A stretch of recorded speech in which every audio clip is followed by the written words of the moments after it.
उफ, गर्मी हो रही है फुल नेक्स्ट लेवल। और अगला पूरा हफ्ता भी काफ़ी नेक्स्ट लेवल ही चलने वाला है।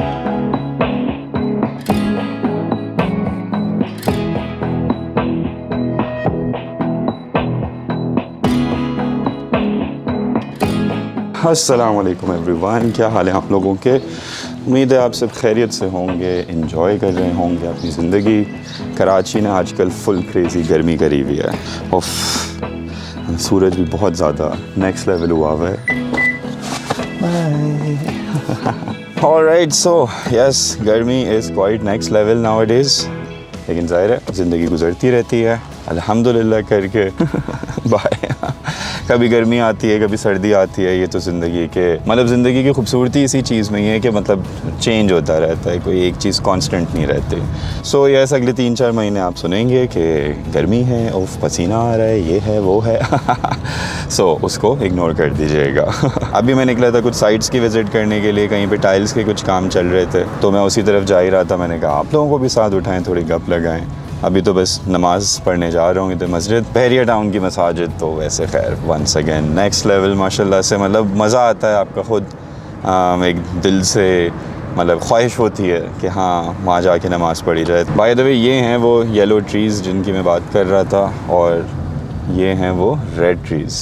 मतलब इतने खूबसूरत लगते हैं ना ये, मुझे तो ऑनेस्टली बड़े खूबसूरत लगते हैं। लुक एट दिस, ये भी कितना प्यारा लग रहा है। फिर इसी तरीके से ये सब आ रहे हैं, तो एक ये बड़ी अच्छी एक हॉर्टिकल्चर सेटिंग होती है। ये by the way fruit farms हैं सारे, ये जितने भी नज़र आ रहे हैं इधर, सारे ये दरख्त लगे हुए हैं फ्रूट्स के। और ये हमारी मस्जिद आने वाली है। Very nice. टाइम हो रहा है 5:30 और 5:45 पे जमात है आजकल। अर्ली कमर्स हैं हम लोग।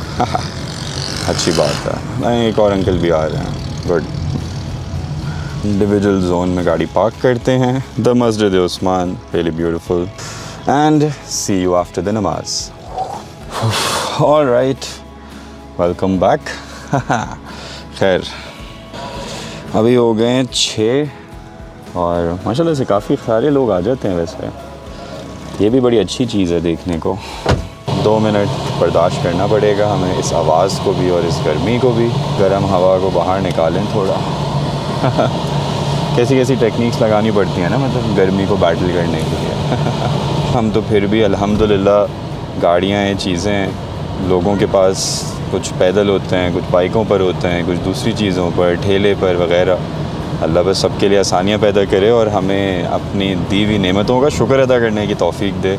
ये बड़ी ज़रूरी चीज़ है, क्योंकि मतलब ऑनेस्टली मैं बता रहा हूँ ना कि हमारे पास, सबके पास बहुत कुछ है ज़्यादा शुक्र अदा करने के लिए एज़ कम्पेयर टू शिकवा करने के लिए। ये पिछले वीडियो के अंदर भी यही बोला था, एंड मतलब it can't be farther from the truth. Anyways, ओ एक सेकंड यार, इस वक्त सनसेट के वक्त ये जो मतलब ये शाम के वक्त में जो ये रोड लगती है ना, मतलब I find it really beautiful. वही कि मतलब एक स्ट्रेट सीधा टूवर्ड्स द सन, और एक बड़ा शैडो बड़े खूबसूरत से अच्छे किस्म के बन रहे हैं।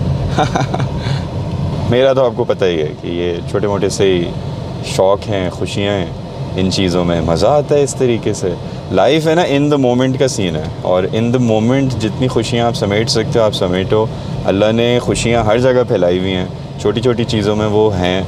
हमें लगता है खुशियाँ पैसों से आती हैं, खुशियाँ फ्री होती हैं, और एक्चुअल जो खुशी होती है ना वो फ्री होती है। अच्छा सॉरी, मैं यहाँ से दूसरे रोड से जाऊँ, वरना जो मेरे बच्चे हैं वो देख लेंगे गाड़ी को और फिर वो बोलेंगे कि भाई आना है हमने, और फिर उनका गुंडा टैक्स देना पड़ता है। अच्छा जनाब, तो वैसे तो चलो टाइल्स वाइल्स की चीज़ें तो हम वहाँ जाके डिस्कस करते हैं। बहरिया टाउन कराची के बारे में तुम लोग भी अपडेट्स है ना थोड़ा सा ढूंढ रहे होगे, और स्पेशली फ़िक्स चार्जेस के हवाले से मेरा क्या ओपिनियन है वगैरह। ऑनेस्टली स्पीकिंग, बहरिया के फ़िक्स चार्जेस आर मतलब लीस्ट ऑफ द कंसर्न आजकल ज़िंदगी के अंदर, और दूसरी चीज़ें इतनी ज़्यादा इम्पोर्टेंट हैं, और हमारे मुल्क के मामला चीज़ें वो सब भी अपनी जगह। तो इसलिए मैं इसके ऊपर इतना ज़्यादा इंटरेस्ट नहीं देता कि अच्छा भाई इतने जुल्म हो रहे हैं, उसमें एक और सही, भाई कोई मसला नहीं। मैं सिर्फ बहरिया की बात नहीं कर रहा, मैं जनरली ओवरऑल बात कर रहा हूँ। तो वो पूरे मुल्क के निज़ाम में ऐसा ही है, there is like injustice everywhere. तो वो तो एक अपनी जगह। दूसरी चीज़ देखो, इसके अंदर हल लोग बोल रहे थे, पाकिस्तानियों का एक बड़ा सीन है कि 2-3 दिन तक तो गुस्सा रहेंगे, लेकिन उसको कॉन्सनट्रेटेड तरीके से अपना एहतजाज और प्रोटेस्ट रिकॉर्ड नहीं करते, जिसकी वजह से मतलब बहुत सारी चीज़ें जो हो भी सकती हैं वो नहीं होती। तो सेम केस इधर भी होगा। मतलब शुरू में कुछ लोग गए वह, उन्होंने कुछ मुआहदे किए, बहुत सारी चीज़ें हुई, वो नथिंग सब्सटेंशियल, कुछ ऐसा कुछ ख़ास फ़र्क नहीं है। मतलब वही बात के पहले डरा दिया इतनी सारी चीज़ से, तो अब अगर बीच का रास्ता कोई निकल रहा है तो लोग हैं ना उस पर भी हैप्पी हैं, तो अच्छी बात है। वही बात कि देखो, ये सिर्फ बैरियर टाउन कराची का सीन नहीं है, ये ओवरऑल हमारे मुल्क का सीन है कि हम अपना हक़ जब तक मांगेंगे नहीं तब तक तो ऐसा ही होता रहेगा, जब तक होता रहे तो बर्दाश्त करते रहो। मतलब जब एक्चुअली में उसका कोई बदलाव आ नहीं सकता, और आने का एक ही तरीका है कि हम एक कॉन्सनट्रेटेड एक उसको तहरीक चला के रखें। बट ऑब्वियसली क्योंकि हर बंदा उसको ना टाइम दे पाता है, ना कोई दूसरी चीज़ें होती हैं, तो वो सक्सेसफुल नहीं हो पाती, तो बस फिर जो पॉलिसीज़ होती हैं वो इम्पोज कर दी जाती हैं। एंड ये लैक ऑफ यूनिटी काफ़ी प्रॉब्लमेटिक है, लेकिन आई रियली होप कि ये चीज़ें सॉल्व हो जाएं वक्त के साथ। बट जब तक नहीं हो रही तो मेरे भाई और 10,000 इनजस्टिस के साथ इसको भी एक लिस्ट में डाल दो कि हाँ यार, हमारे मुल्क में ऐसा भी होता है। That being said, honestly speaking, इतना कोई बड़ा मसला भी नहीं है। मैं पहले भी मेरा ओपिनियन यही था, अभी भी यही है कि बहरिया जितना चार्ज करता है ना मेंटेनेंस के मद में या दूसरी चीज़ों में, उस लिहाज से सर्विसेज वो ज़्यादा देता है। सो मतलब अगर बहरिया इवन ये चार्जेस मेंटेनेंस में भी इंक्रीज़ कर देता ना, तो that would have been more acceptable. शायद उन्होंने इस टेक्निक से खेलने के चक्कर में ये कोशिश करी, वरना अदरवाइज़ मुझसे अगर पूछो तो या मतलब मैं पूरे ज़हनी तौर पे इस चीज़ पे मतलब मुतमईन हूँ, और पता है मुझे कि देखो, बहरिया में रहना एक डिफ़िकल्ट काम है। मतलब बहरिया क्या, कहीं पे भी पाकिस्तान में रहना कोई आसान काम नहीं है। मतलब बहरिया के एक्सपेंसेस और DHA को अगर कंपेयर कर लूँ, उसके एक्सपेंसेस में तो कोई ऐसा कोई ज़मीन आसमान का डिफरेंस नहीं है। मतलब उल्टा DHA इज़ मोर एक्सपेंसिव, क्योंकि वहाँ पे पानी वानी चीज़ें ये वो कोई ऐसी चीज़ अवेलेबल नहीं है। सो इस मतलब उन सब का कंपैरिजन देखते हुए भी मैंने दोनों जगहों पे लिविंग कॉस्ट निकाली हैं, स्पेशली उन लोगों के लिए कि जिनकी मूवमेंट्स यहाँ पर हैं, या वो रिटायर्ड हैं, या उनका मतलब सिटी जाना इतना ज़्यादा नहीं है, तो उनके लिए बहरिया इज़ ऑप्टिमम। और मेंटेनेंस और ये जो चार्जेस वगैरह ने, ये कोई इतनी बड़ी चीज़ नहीं है। हाँ, अनजस्ट है, गलत तरीका है, मैं इस बात से कोई डिनाई नहीं कर रहा, आपको बिल्कुल अपने एहतजाज करना चाहिए, लेकिन क्योंकि हम सिर्फ 2 दिन के एहतजाज पे बिलीव करते हैं तो वो किसी काम का नहीं है। ये तो खैर चलो, बहरिया का टॉपिक हॉट चल रहा है आजकल, तो हमने बात कर दी उस पर, वरना इससे कोई लाइफ में, लिविंग में, किसी चीज़ में कोई सच कोई इतना ज़्यादा इम्पैक्ट नहीं है। मतलब कोई भी लोग इतने ज़्यादा कोई परेशान नहीं है। रेजिडेंट्स डेफिनेटली इसके ऊपर कुछ करना चाह रहे हो, मेरा मैसेज उनको यही होगा कि कंसिस्टेंटली करोगे तो काम हो जाएगा, 1-2 दफ़ा से कोई काम नहीं होने वाला।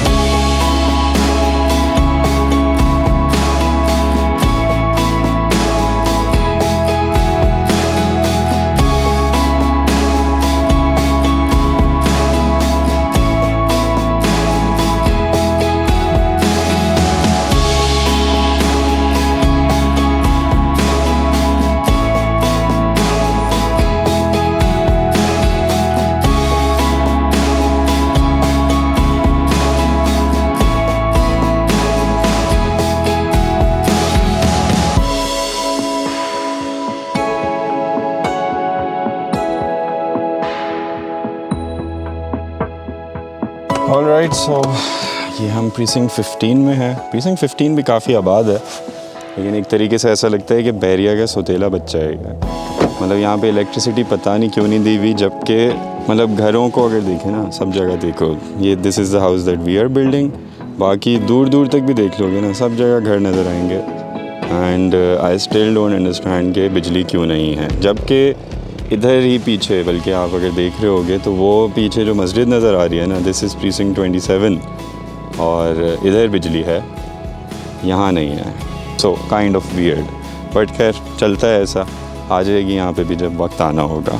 हम अंदर चलते हैं, थोड़े टाइल्स को देखते हैं। अस्सलाम वालेकुम, क्या हाल है भाई? ओके, ग्रे स्ट्रक्चर के वक्त तो घर ऐसा हुआ होता है जैसे कचरा है। भाई तुम लोगों को काट दो ना वीडियो में। This is a 3 bedroom house, और बस इसकी फाइनल फिनिशिंग टचेस चीज़ें चल रही हैं। ओह यस,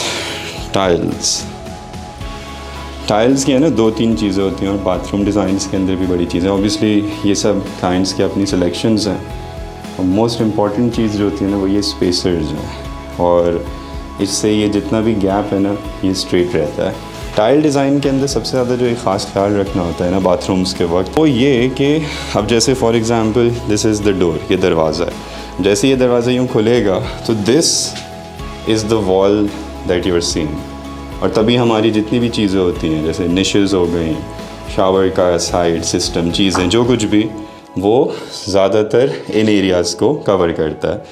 लोग बहुत ज़्यादा कभी कभी इधर भी चीज़ें बना देते हैं, ये विजिबिलिटी में नहीं आता, इसी तरीके से यहाँ बना देते हैं, ये विजिबिलिटी में नहीं आता। जो विजिबिलिटी में आ रहा होता है ना फ्रंट चीज़ यहाँ पर होती है, और लोग इसको भूल जाते हैं कि अभी जैसे यहाँ पे एक वैनिटी बेसन लग जाएगा, कमोड आ जाएगा, चीज़ें आ जाएंगी, इधर शीशा लग जाएगा, यहाँ पे मिरर, वो सॉरी इधर बोल रहा हूँ, इधर मिरर आ जाएगा, तो एक भरा भरा बाथरूम हो जाता है। एंड देन उस चीज़ से काफ़ी बैलेंस रहता है। मैं तो खैर बहुत सिंपल डिज़ाइंस को लेके चलता हूँ और 2 टोन्स कलर्स को ही चलाता हूँ, that is actually quite good. This one as well, ये भी माशाल्लाह से काफ़ी ओपन और मज़े का वो है। फीचर वॉल यहाँ पे सेट हो रही है, इसी तरीके से पार्टीशन ग्लासेस एंड एवरीथिंग, और यहाँ पे भी यही देखें कि एंटर होते ही इस सेक्शन को हमने मेन चीज़ रखी है। अब क्योंकि यहाँ पे वैनिटी है, मतलब बेसन है, वैनिटी स्लैब, तो इधर शीशा आ जाएगा, यहाँ पार्टीशन ग्लास है, शावर वॉल है, एंड दैट्स इट। ये स्काईलाइट है, अब ये कवर हो जाएगी, तो this is also good. Designs और उसकी फ़िलासफ़ी तो खैर काफ़ी सिंपल होती है, उसमें के अंदर है ना इतनी कोई रॉकेट साइंस नहीं होती, लोग उसको थोड़ा सा डिफ़िकल्ट बना देते हैं, लेकिन ऐसा होना नहीं चाहिए। जितना सिंपल रखोगे ना चीज़ों को उतना बेहतरीन होता है, जितना ज़्यादा उसके अंदर चीज़ें करने की कोशिश करेंगे वो प्रॉब्लमेटिक होती है।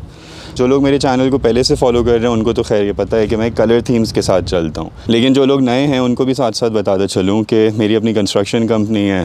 एज़ यू सी हाउसेस हम बना रहे होते हैं, पिछले 7 साल हो गए अल्हम्दुलिल्लाह।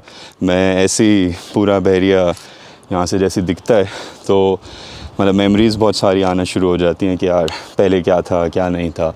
ये सब एरियाज़ मैंने अपने सामने खाली देखे हैं। सो अल्हम्दुलिल्लाह 7 ईयर्स से यहाँ पे वर्किंग कर रहे हैं, काफ़ी घर काफ़ी चीज़ें डिलीवर हो चुकी हैं, और मैं ख़ुद पर्सनली है ना डिज़ाइन के अंदर और उन चीज़ों में बहुत ज़्यादा इन्वॉल्व रहना पसंद करता हूँ। तो इसलिए कंस्ट्रक्शन सर्विस तो होती है, लेकिन मेनली जो मुझे ज़्यादा मज़ा आता है वो ओवरऑल उसकी डिज़ाइनिंग के अंदर, और क्योंकि मैं उसको ख़ुद इन्वॉल्व हो के फ्रॉम द कॉन्सेप्ट डिज़ाइन शुरू से लेके एंड तक उसकी डिज़ाइनिंग, जिसमें डिफरेंट स्टेजेस पे डिज़ाइंस आते हैं।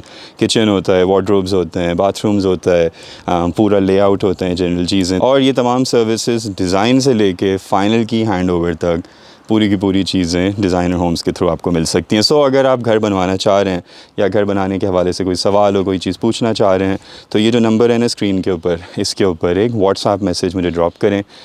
डू रिमेंबर कि कभी कभी कॉल्स पिक नहीं हो सकती, क्योंकि मैं कभी बिज़ी होता हूँ या कभी वीडियो बना रहा हूँ या कोई चीज़, तो फ़ोन पीछे रखा हुआ है, साइलेंट है, तो इसीलिए अगर कोई कॉल पिक नहीं हो रही या मिस हो गई है तो एक व्हाट्सएप मैसेज ड्रॉप करें, एंड इंशाल्लाह I will get back to you on that. तो ये तो हो गई थोड़ी सी मार्केटिंग, और यहाँ का टूर हो गया। अब I will go towards precinct 4, वहाँ पे एक 500 यार्ड्स का घर है, उसमें भी टाइल्स का काम चल रहा है, तो उसको भी देखते हैं जाके।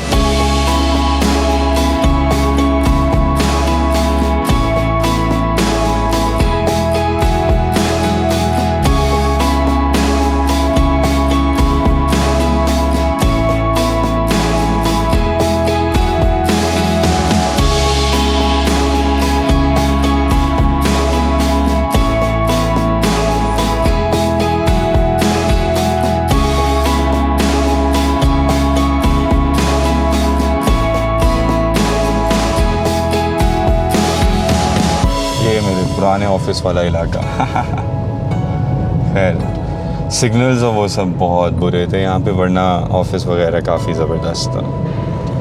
और मिडवे और वो पूरी जगह ये सब बदल चुकी है। ये सब देख रहे हैं, ये जितने भी अपार्टमेंट्स हैं ये सब नए आए हुए हैं, एंड 1 बेड 2 बेड पता नहीं कौन कौन से, तो जो बन गए हैं वो definitely worth the investment and worth the things हैं। हम एंटर होंगे प्रीसिंक्ट 4।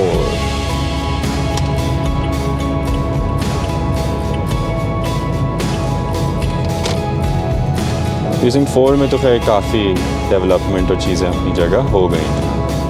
और अब ये बिल्कुल ही एक रेडी इलाका है, नॉट ओनली सिर्फ रहने के लिए, मतलब हर टाइप की एक लिविंग से रिलेटेड एक्टिविटीज़ के लिए है।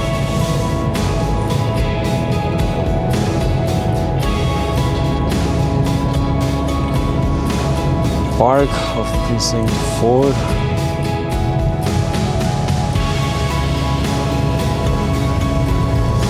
और ये हम पहुंच गए।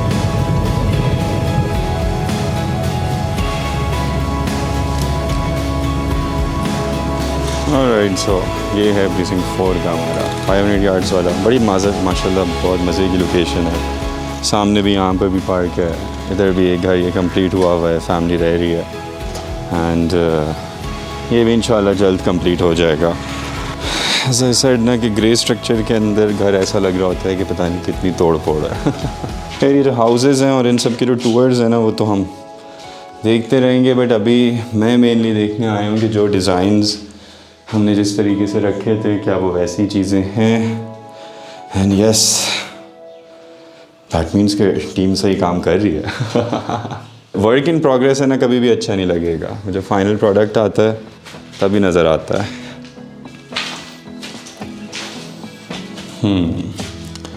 सेम थिंग, उसी तरीके से यहाँ पे भी वही सेम कॉन्सेप्ट। दरवाज़ा जैसे ही ओपन हो, दिस इज़ द थिंग कि जहाँ पे विजिबिलिटी आ रही है, यहाँ विंडो आ रही है, ये उसको ब्रेक कर रही है। बीच में पार्टीशन ग्लास आ जाएगा, इधर वैनिटी वगैरह और कमोड्स, तो वो सारी चीज़ें फिर एक बैलेंस्ड इन्वायरमेंट इसका बना देती है। अच्छा, बात डिज़ाइन में वही बात कि हर बात की, हर घर की, हर उसकी चीज़ की एक डिफरेंट डिज़ाइन होता है, डिफरेंट एक पर्सनैलिटी होती है। तो लेआउट के हिसाब से, जगह को देखते हुए, बजट्स को देखते हुए, क्योंकि वो भी इम्पॉर्टेंट होता है, क्योंकि जैसे कि ये वाले जो फीचर टाइल्स होते हैं दे आर एक्सपेंसिव, और ये वाले जो होते हैं ये स्लाइटली सस्ते होते हैं। तो जब हम ज़्यादा फ़ीचर की तरफ जाते हैं तो हमें और बजट को इंक्रीज़ करना पड़ता है। तो इस टाइप की छोटी मोटी चीज़ों को देखते हुए पूरा एक बाथरूम डिज़ाइन होता है, लेआउट होता है उसका, और वैसी एक चीज़ बनती है ताकि कंजेशन ना आए और क्लोज ना हो। एग्जाम्पल जैसे ये वाला एक बाथरूम है, ये स्लाइटली स्मॉल है, तो इसलिए हमने कलर टोन्स भी यही रखे कि वो लाइट हों और बहुत मामूली सा फीचर क्लाइंट्स के अपनी सिलेक्शंस के हिसाब से जिनको जो पसंद आता है, तो उस पर ऐसा बने कि मोटा मोटा मतलब घुटन ना हो चीज़ के अंदर और घर उस एंगल के ऊपर ना आ रहा हो। तो अल्हम्दुलिल्लाह this is also fine. Alright, so that's that. आज की वीडियो से इतना ही। विजिट्स भी हो गई, गप भी हो गई, बातचीत भी हो गई। आगे इसको कंटिन्यू रखेंगे और क्या। अपना बहुत ख्याल रखें। See you in the next video. Take care guys. अल्लाह हाफिज़।